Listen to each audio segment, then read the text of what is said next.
இனிமையான நண்பர்களே, அன்புள்ளம் கொண்ட சொந்தங்களே, அனைவருக்கும் வணக்கம். SC ST வன்கொடுமை தடை சட்டத்தை தவறாக பயன்படுத்துவது தடுக்கப்பட வேண்டும் என்று நீதிமன்றம் புதிய உத்தரவை பிறப்பித்திருக்கிறது. அது சம்பந்தமாக ஒரு செய்தி பத்திரிகையில் வெளிவந்திருக்கின்ற செய்தியை முழுவதும் பார்ப்போம். அதற்கு பிறகு அது சம்பந்தமாக நம்முடைய விமர்சனங்களை வைப்போம்.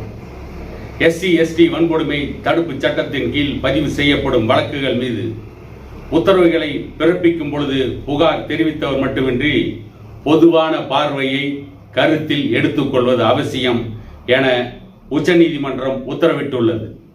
டில்லியில் உள்ள ஒலிம்பிக் குதிரையேற்ற தடகள வீரர் பயிற்சி அகாடமியில் பயிற்சி வீரராக உள்ள ஒருவர் SC ST வன்கொடுமை தடுப்பு சட்டத்தின் கீழ் விசாரணை நீதிமன்றத்தில் மனு ஒன்றை தாக்கல் செய்தார்.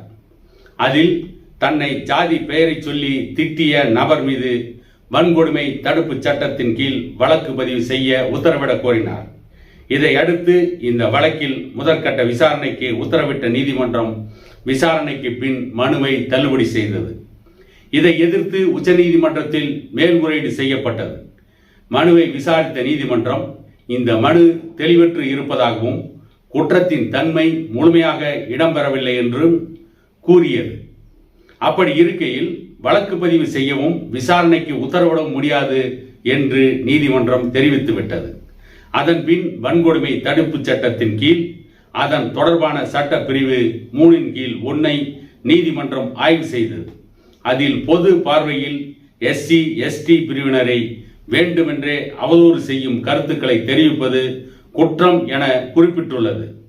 பொது பார்வை என்ற சொல்லாடலை குறிப்பிட்ட நீதிபதிகள் வன்கொடுமை வழக்கில் உத்தரவு பிறப்பிக்கும் முன் புகார் தெரிவித்தவரை தவிர பொதுவான நபர்களின் பார்வைகளையும் கருத்தில் எடுத்துக்கொள்ள வேண்டியது அவசியம் என நீதிமன்றம் புதிய உத்தரவில் கூறியிருக்கிறது.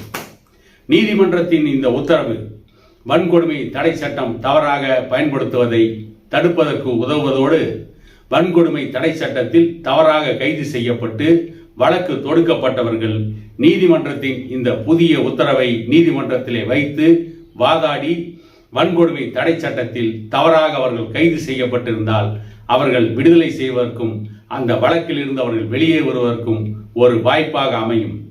கிட்டத்தட்ட வன்கொடுமை தடை சட்டத்திற்கு உச்சநீதிமன்றம் ஒரு கடிவாளத்தை போட்டிருக்கிறது.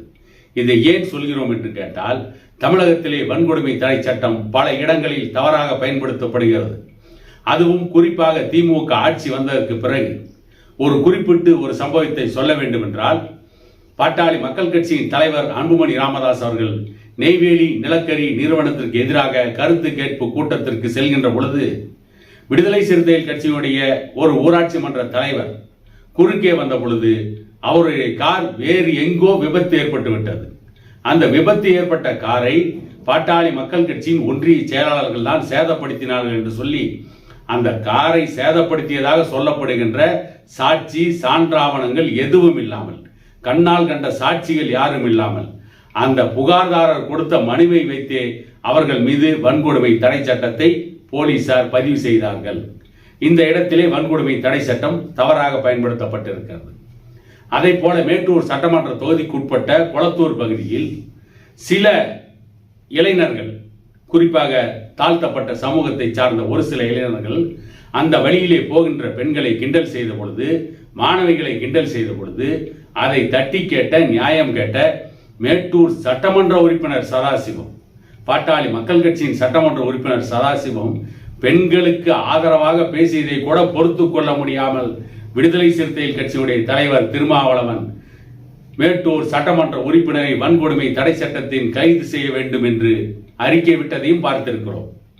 பெண்களுக்கு ஆதரவாக பேசினால் கூட வன்கொடுமை தடை சட்டம் பாய வேண்டும் என்று பேசுவது ஒரு தலைவருக்கு அழகா?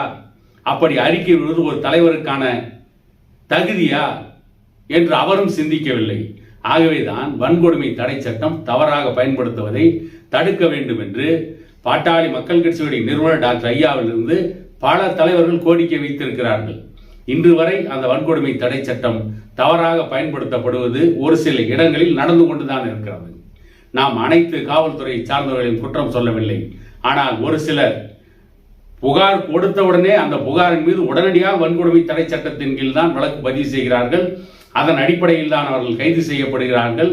கைது செய்யப்பட்டு அவர்கள் நீதிமன்றத்திற்கு அலைக்கழிக்கப்படுகிறார்கள். அவருடைய இயல்பு வாழ்க்கை பாதிக்கப்படுகிறது, அவருடைய வருமானம் பாதிக்கப்படுகிறது, அவருடைய குடும்பம் வறுமையான சூழலுக்கு தள்ளப்படுகிறது. ஆனால் இவற்றை பற்றியெல்லாம் ஆராயாமல், எந்தவித முகாந்திரமும் இல்லாமல், எந்த சாட்சிகளும் இல்லாமல், எந்த சான்றாவணங்களும் இல்லாமல், எந்த ஆதாரங்களும் இல்லாமல் வன்கொடுமை தடை சட்டத்தின் கீழ் பல வழக்குகள் பதிவு செய்யப்படுகிறது. ஆகவே உச்சநீதிமன்றம் இனி வன்கொடுமை தடை சட்டத்தின் கீழ் ஒருவர் புகார் கொடுத்தால் அந்த சம்பவ இடத்தில் என்ன நடந்தது, அங்கே இருந்த பொதுமக்களுடைய கருத்து என்ன, அந்த பொது பார்வை என்ன, அங்கே அந்த சம்பவம் நடந்ததற்கான காரணம் என்ன, உண்மையிலேயே ஜாதி பெயரை சொல்லி அருவருக்கத்தக்க வகையில் அவர்கள் திட்டினார்களா என்பதை பற்றியெல்லாம் அந்த பொதுமக்களின் பார்வையை கணித்து, அந்த பொதுமக்களுடைய பார்வையை கேட்டறிந்து அதற்கு பிறகுதான் நடவடிக்கை எடுக்க வேண்டும் என்று உச்சநீதிமன்றம் உத்தரவிட்டிருக்கிறது. அதைத்தான் ஒரு பத்திரிகை வெளியிட்டிருக்கிறது. இனி வன்கொடுமை தடை சட்டத்தின் கீழ் வழக்கு பதிவு செய்கின்ற காவல்துறை அதிகாரிகள் இந்த நீதிமன்ற தீர்ப்பை கவனத்தில் கொள்வார்களா, கருத்தில் கொள்வார்களா என்பதை பொறுத்திருந்து பார்ப்போம் என கூறிக்கொண்டு இன்னொரு காணொளியில் உங்களை சந்திக்கும் வரை உங்களிடமிருந்து விடைபெறுவது உங்கள் எடப்பாடி துரைசாமி.